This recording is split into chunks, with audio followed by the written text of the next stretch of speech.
Hi, I'm Kelly. And hi, I'm Geoff. And this is Blueprints for Belonging, where we're exploring how to build conscious connection in a disconnected world. Because belonging doesn't happen by accident, it happens by design. Hey! Hey! And we're back. I can't believe it's season 2. I know. How cool is that? It's amazing how fast the first one went. I know. And now we're starting this one up. Yeah. Even though we're recording way before this comes out. No, I know. But still. But we're going to be recording We're every week. Recording, yeah. So, with presents. Yes. With presents. Not the kind that you got for Christmas, but... No. But this kind that says... ENCE. Yeah. Yeah. Well, before we get into today's topic, we just want to say, or kind of start this way, that the holidays have a way of kind of turning up the family volume. That's one way to think about it, yeah. Yeah. Belonging is kind of hard. Sometimes there's expectations or old patterns that might have flooded right back in and you just didn't notice that they were there. Mm-hmm. So we just want to kind of take a few minutes to kind of do a check-in with each other. And we're just sharing this check-in just to kind of show or share with our listener about how we do this kind of check-in. There's no fixing of Geoff or him of me or analyzing us. We're just noticing kind of what we're going on for our holidays. So want to just check in? Sure. My holidays were different. Mm-hmm. So my family has disappeared through death, and that's pretty much it. And people have always lived far away. Mm-hmm. So I had holidays with friends, both Thanksgiving and Christmas, and it was a lot of fun. Mm-hmm. So I really enjoyed it. And they were with my chosen friends, so you can't go wrong with that, really. Wonderful. Yeah. So how was yours? Well, we did a little bit of a road trip every year. My husband and I, Michael, we make a piñata for the kids, for his nieces and nephews. He's from a very large family, so there's like lots of nieces and nephews that are going to come and smack it. Mm-hmm. And everybody gets all upset because it's a beautiful piñata. It's not like the one you get from... Nobody wants to break it. Nobody wants to break it. It looks like a piece of artwork. And so they're all mad. And so this time, I can't remember who broke it or who got the head off of it, but his grandmother said, "Don't you dare play with that anymore." But now it's on her wall. And so... And so now she has it that it's on her wall. Right. And so for those of you who don't know, this piñata was a deer. A reindeer, A yes. reindeer. Mm-hmm. Right. So it is an animal. Mm-hmm. And now the head of the reindeer is on Grandma's head. She was very, very pretty. It's on her wall. That's so funny. Awesome. Yeah. But we had a good time. And then we had family back here in Houston. Mm-hmm. Had lots of good dinners and going to special places to have time with family. So it was wonderful. Mm-hmm. Wonderful. Cool.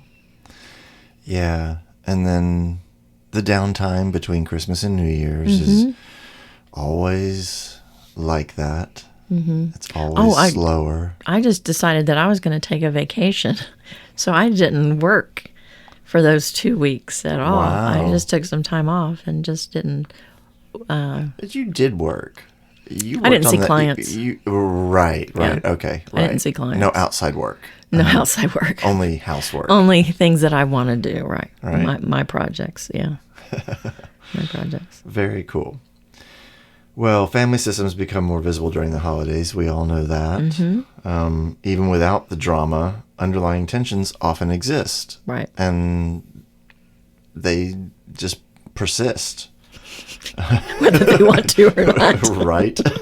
Right. Yeah. So the themes are generally around inclusion or exclusion, expectations, and unspoken dynamics. Mm-hmm.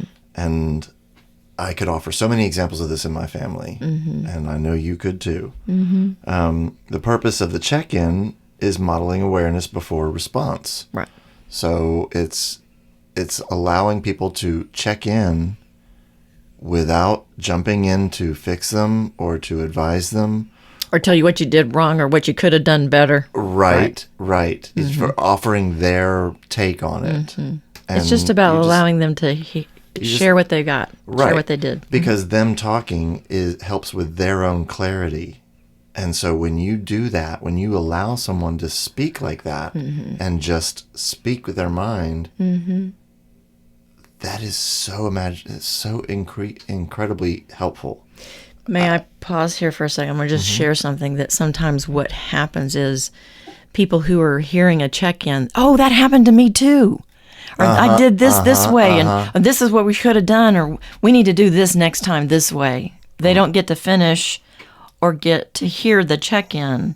Right. So part of the check-in is, wow, that's for you, Geoff, that must have been a really fun time to have just fun with your friends this holiday season and not have to worry about anything, but just to kind of hang out with them and not feel these obligations that you might have thought that you had to do or take care of. Well understood. That's amazing. Yeah. And I hear that you had a wonderful time on your road trip with the piñata and a large family that is not your own, but it is through marriage.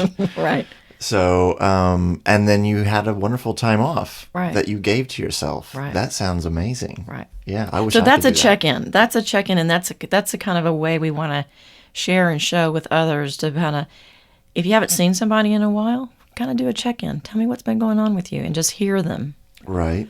Versus try to fix them or tell them what they should have done or tell them, oh, this reminds me of my time that I've Right. Let done. me tell you about it. Right. You know, it's like, but I wasn't done telling you about mine. So anyway, we're bringing this up because this next season or season 2 of Blueprints for Belonging is really about awareness. That's really what we're working on, is creating not the awareness that we can judge ourselves about, but the awareness that we can, so that we can stay connected, aware of these patterns that are showing up, and being aware of them to do something different. So, and I know that sometimes it's anyway, we're going to be kind of introducing some language that you might not have heard of before. One of them is family systems language or family systems theory, and this is Murray Bowen. He was a psychiatrist in I guess like Mid 20th century. Mid 20th century, but he was about the late 40s and 50s, right? And he was working in the hospitals, and he noticed something really surprising with his patients. And he said that he noticed that the people that were recovering faster had families who were really supportive in their relationships, and they than the ones that didn't have that surrounded, like they were dealing with schizophrenia or suicide or things like that, and so they were surrounded by high isolation and high anxiety from their families of origin. So anyway, so I just wanted to share that a little bit about what we're talking. And then the other thing we're talking about is cognitive distortions. Right. There are tons of those. There's tons of them. So many that we can't possibly cover them on this podcast. No, but we selected 15 that we're going to discuss 15, with you. But not all 15 today. We're just going to talk about 3. 3 per episode, day. Yeah, for 5 episodes. We're going to be digging into these things that we do without even knowing we're doing them. Right. So this is, again, it goes back to awareness of kind of, there's something larger happening here, and kind of paying attention to it. So, right, uncovering the unmet needs of a situation, right, as it were. Yeah. Right, and language matters so much. I've had this hammered into me at a time when I wasn't even listening. They kept hammering it, and I kept going, yeah, whatever. But now I understand it. So this is, 5 to 10 years later, because you can't know until you're ready to know, right? So without language, patterns become very personal. Tendency to turn people into villains is really what they're all about. Right, and that's kind of where Bowden's a little bit different. He wasn't saying you're the problem in the family. He was saying the whole system is the problem. Well, right. But these distortions come up as a result of those systems, right? Right. Yeah. So they're all tied together. Right. And these frameworks help externalize the pattern, so we can actually look at them, and then we can become more conscious of them, which is the goal here. Mm-hmm. And we can shift from blame to understanding larger dynamics. Mm-hmm. Yay! Woo-hoo. That sounds wonderful. Mm-hmm. So you kind of already gave a little bit about Bowen. Yeah, but you want to continue to give a little background? A little bit of background, because I like what he shares and talks about, because we've kind of recognized there's kind of more of this emotional cutoff in families, especially sometimes right after Christmas, or after some sort of a holiday, that sometimes one family member says, I'm not going to have anything to do with you anymore, or some sort of event or something like that might happen. Mm-hmm. So. Right. Predictable anxiety. I hate predictable anxiety because it's predictable. You've been predictable. And nobody ever wants it. Bloody hell. Yeah. Common coping patterns when anxiety rises. So this is one of the things that he talks about a lot. Mm-hmm. And it's conflict, distancing, over-involvement, or cutoff. Mm-hmm. Meaning, you're dead to me. That sort of thing. Yeah. So these are fear management strategies, not character flaws, because we all do them. And we've learned to do them through our conditioning. Well, let me just share something another way. We haven't pre-talked about this, so this is a little bit of an ad lib here. Okay. Sometimes when family divorces, they don't want to talk to the other person. Right? When a couple divorces, they don't want to talk to the other person. That can happen. It doesn't always happen. No, it doesn't always happen, but that's it does typically happen a lot. Right. Yeah. And that's the model that we have. Mm-hmm. And so there's another way to do it, and that is, we want to stay connected because we have children that we share in common, or we have family that we share in common, and we want to work and connect with each other. Mm-hmm. So, so that emotional cutoff, a lot of times what they're doing it is for their self-protection. They're trying to care for themselves, and they don't have the skills or tools to work through it without it, right? And so that's just where they are. But the point we're bringing up is to be aware that this is, while that might happen, it doesn't mean that's the end. Right. Okay, good. Right, because people can grow. People can change the way they interact with each other. Right. Yes, they can. And this is why we love NVC and kind of what my work of Big Growth. The Big Growth is the acronym for build awareness, investigate meaning, and generate choice. Mm-hmm. And we're kind of mirroring all three of these together. So NVC, Bowen Theory, and Big Growth kind of together. So right, because they all work really well. They all work really well together. Right. Yeah. We are so in another place. I don't even know where we are. I apologize. So we're going to introduce our concepts. We're introducing our distortions. Right? Yeah. So Bowen shows what's happening between people. Right. NVC helps us stay human inside charged moments. Right. And Big Growth turns awareness into choice. Yeah. So, as with any of these things, it takes a couple different parts to make it really work. And these theories cross over like crazy. And so there's no one right way. Right. There's just a way to, they're kind of like a map. They're helpful to understand, what processes are happening and why they're happening, and so that you can kind of work through them. So anyway, so we thought we'd just a little bit of our cognitive distortions. Our first one is all or nothing. And I think you're actually... I am. Yeah. All or nothing. Yeah. Right. When things they're either all good or all bad. are all safe or unsafe, right or wrong. Right. There's no middle ground. That's the first one. Yeah, language markers. Always, never, everyone, and no one. Yep, because it's never always and it's never everyone. These indicate high anxiety in the system. So Well, okay. that is true, because we're always like, oh, they always do this. Right. Well, they've had a good modeling system that shows and shares how this works for them. So that's why we use it unconsciously. Well, right, because You either do it my way or you do the highway. we've never been shown another way to do it. Correct. You've heard it before, right? You do it my way or it's the highway. Yeah, my way or the highway. That's one of those memes that we all grew up with. That's right. So that all or nothing thinking doesn't just kind of, it's there.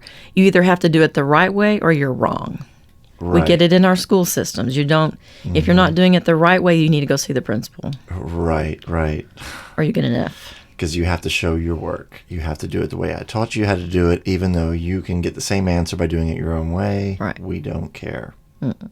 So those, are in the MVC of looking at this, there's these needs for safety and reliability. Especially if a mother is saying you have to do it this way or it's the highway. I want you to do it my way. I don't want to have to retell you and negotiate with you to get something done when this is how we do it. And yet There's got to be a better way to do it, though. there is.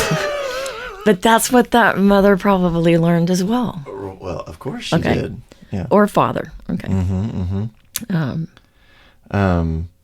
Yeah, I think everybody probably would recognize all or nothing thinking. You got an example? Well, Of your life? my friend never responds when I text her. And I don't know what's going on. Does she not like me? She doesn't care about me because she never responds to my text. It takes her days to respond. And, what it's not taking into account is what's going on in her life. What's at the back of her train? I don't know. So, yeah, and I have caught myself saying that all the time. Never all, right? See, I do it now. Well, for some ways, there's no middle ground for that in that area. So either things are all good or they're all bad. Right. So if you're not good, then you must be bad. And so we have to figure out, I'm going to distance myself from you because you're bad. Right. Yeah, I'm going to tell you you're dead to me because you're bad. Right. Oh. Yeah, people are not good or bad. They're both. They're a mix of everything. Okay, so let's talk about confirmation bias. That's distortion number 2. Noticing only evidence that supports your existing beliefs. This is pretty much evidenced by the world we live in now. I know. Because everybody's in their own little bubble. And they only read or hear the information that they want fits to hear. with them. Right. And that is dangerous, as we can see, because this is where we are right now. And it's not a happy place. So if I believe someone doesn't care and they miss every call from me or they forget the moments I did show up, then I can say, aha. You don't care. Right. You've confirmed my bias. Right. Thank you. Right. Yeah. So our awareness begins when we start to kind of notice what we're filtering. Am I filtering this through this bias lens that they don't care? Am I making these assumptions about that them? takes a whole heap of awareness, actually. And that's why we're talking about awareness. We're not using that word lightly. Right. Yeah. This takes practice. It's not something done quickly. Right, and it takes practice for the rest of your life because you still might slip back into it, And so you got to practice getting yourself back out of it. Well, in one way, Bowen kind of talks a little bit about how this confirmation bias kind of stabilizes anxiety. then they don't like me. So now I know I don't have to be upset about it because I know that they don't like me. So then I just go off, they don't like me. Right. And that sours your relationship. Well, it sours my relationship, but it also gives me some calmness to my anxiety, because if I don't know what it is and I don't have the skills to go and talk to them about it. Right. You're just rest assured that they don't like me, and I know that truth. So anyway, it kind of keeps the story going in that system. Right. Right, but the system is frozen. Right, and this is why I think that MVC is helpful, because it opens us up to replace that certainty with curiosity. Right. Having somebody say, well, tell me more about what that meant for you, or tell me more if you just shared something with somebody and they quickly go to judging you about what you did, versus, oh, tell me more about that. Tell me. Right. That's going to keep the connection going. Right. Versus you shutting down because you just heard a judgment about your behavior or what you did. So. Yeah. I have a little sample of this. Okay, good. Tell me. This is recent, actually. Yeah. So my housemate, who is also a very, very dear friend of mine, was preparing some food for both of us. And we had talked earlier that morning, and she was going to make this, not that, because she had more of these materials, and so she was going to make that. Well, I came into the kitchen, and I noticed that she had all the this and that out. And so my response to her, this is something that she pointed out to me, and I can now see it. And I am so thankful for that, because I basically went up to her and I was like, what are you doing? Mm-hmm. And you guys who are listening can't see my face, but it was contorted. It was a sour face. It was full of judgment. Mm-hmm. And so she explained it to me right then and there. This is what you just did. Mm-hmm. And it was hard to hear it, but I can hear it, and I take it away and I work on it.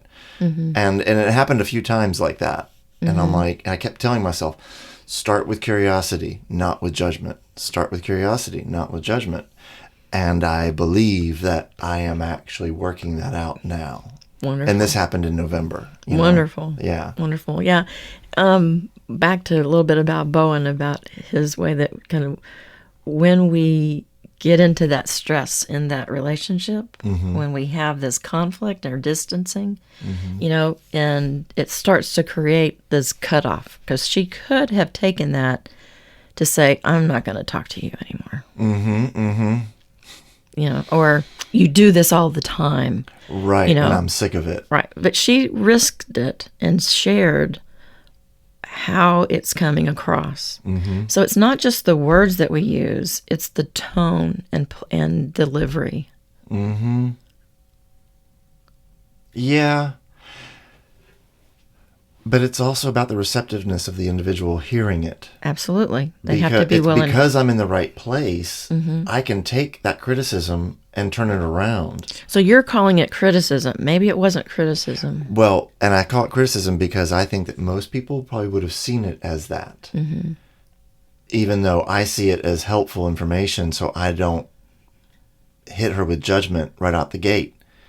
Because, the thing is, this skill of mm-hmm. showing up with curiosity instead of judgment mm-hmm. is going to help me in my life. Absolutely. It's going to help me with everything I'm doing. Mm-hmm. So I can't thank her enough mm-hmm. for being that mirror for me. Good. So think of it kind of like I was sharing with you earlier about the people that was honking at me. Mm-hmm, I now turn mm-hmm. that into, they love me. Right.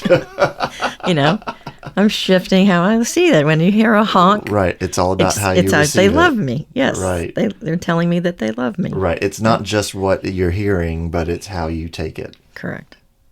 So good. Yeah. Awesome. So now we have our next one. Jumping to conclusions. Oh, this is one of my favorites. I used to do it all the time. Oh my goodness. I can't believe you're so excited about jumping to conclusions. I know. Well, I'm excited because I don't do it much anymore. Yay. You're not getting the exercise anymore.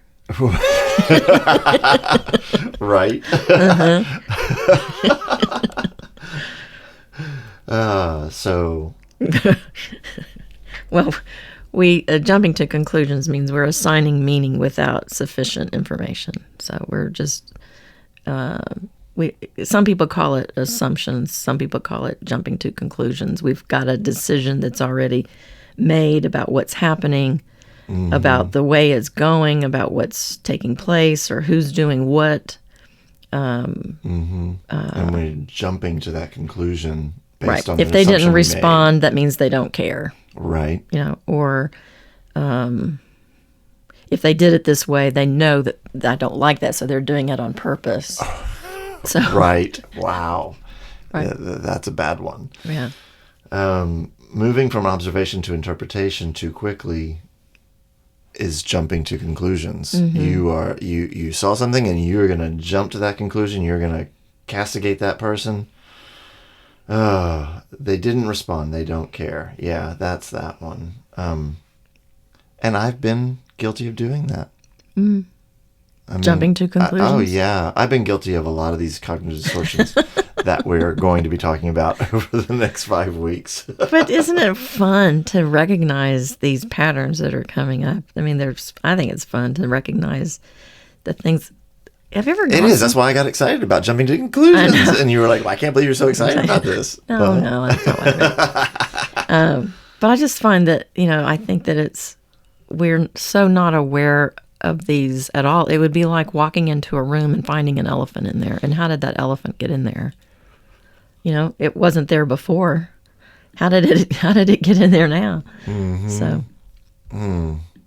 That's a weird metaphor. I'm not sure. You're not sure about you're not heard about the elephant in the room. Well, I've heard the expression "elephant in the room." Okay, yeah, can we talk about the elephant in the room, please? Yeah. So the elephant in the room is something that's obvious.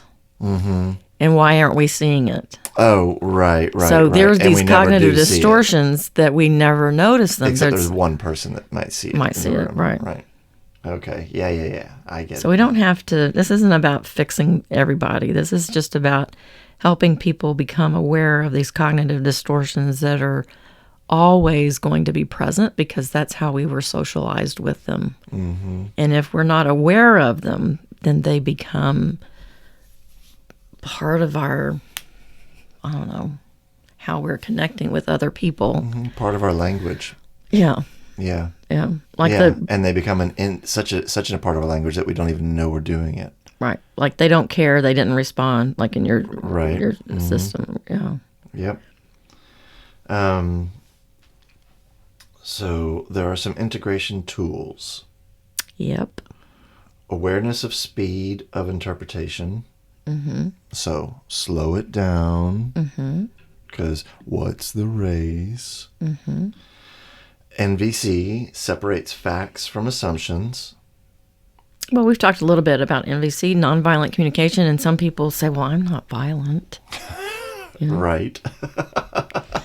And well, maybe not overtly. Yeah. But you are. Because sometimes we all are, yeah. But I just wanted to share back what the World Health Organization says about violence. Violence, as they term it, is the intentional use of physical force or power. And that's either threatened or actual against oneself, against another person or a group or a community, that either results in or has a high likelihood of resulting in injury, death, psychological harm, maldevelopment, and deprivation. And the reason why I like to remind ourselves of this definition is I like to look at the last three: psychological harm, maldevelopment, and deprivation.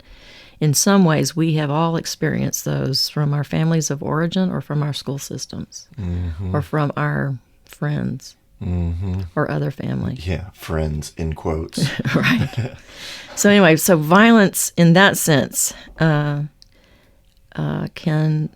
when we have authority over other people or control over other people, sometimes manipulation or silencing other people or excluding them or coercing them is another form of violence. And absolutely. So just wanted to remind people about that.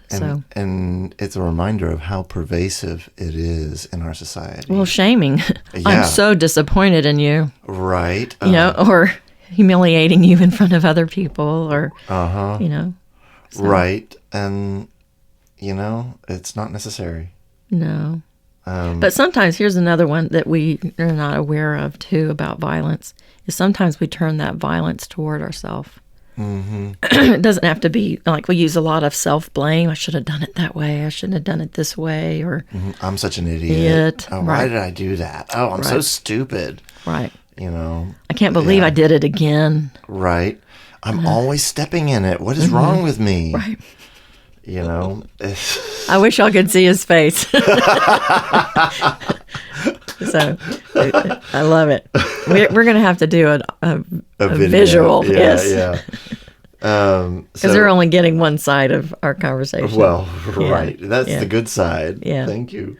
So anyway, the reason why our blueprints for belonging is really kind of based on. Oh, sorry about that. Whoopsie. Sorry about that. People's computers are connected to their phones. Yes. Let me turn this one off. What was I talking about? Oh my gosh. I'm sorry. NVC. Right. So reason why we were talking about in blueprints for belonging, we use NVC as another way to help people understand how to connect with each other by hearing the needs, or helping people understand what needs they're trying to get met through the feelings that might be coming up. So and NVC helps you identify the needs that aren't being met through your feelings, because that's something people aren't used to doing. Right. Yeah. So anyway, that's kind of what we've had for today, kind of sharing those. We're going to share 3 more in our next episode about... Right. Well, and there was one little piece of that, so that we didn't finish because we stopped on NVC. Okay. So awareness of speed of interpretation, slow it down. NVC helps separate the facts from assumptions through observation, not interpretation. And big growth question here is, what else might be true? Right. That's a very important question to ask ourselves. Right. Everybody's doing... When you're wondering and you're starting to fall into a cognitive distortion, ask yourself, what else might be true? Yeah, because... Everybody's going through their own big growth. Everybody is dealing with it. There's not a... Right. No one's figured it out. Even us. Right. We're all working on it. Even this one, make sure you have your phone turned to make sure you have your phone turned off next time. Right. So anyway, this has been our blueprints for belonging. We're so excited to be back here and sharing some of these things, and we just wanted to make sure that that choice is possible. It's always possible. And we actually have a word that we're going to leave with. And that word is pause. Pause, baby, pause. Yes. Because that's where you can widen your choices. Right. That's where you can respond and not react. Yes. By offering a pause between whatever just happened and your final response. Right. It's amazing. Yeah, the pause is where it's at. Awareness creates our space. Our space creates our choice. And our choice makes belonging possible. That's right. Right. So anyway, we're glad you're here. We're glad you're back with us. Yes, we are. And thank you for coming back. Yep. And we'll see you next week. Right. Thanks for listening to Blueprints for Belonging. If you enjoyed this episode, be sure to follow. Leave a 5-star rating for us and share it with a friend. You can find us on Spotify, Apple Podcasts, or wherever you like to listen. Your support helps us keep building conscious connection in this disconnected world.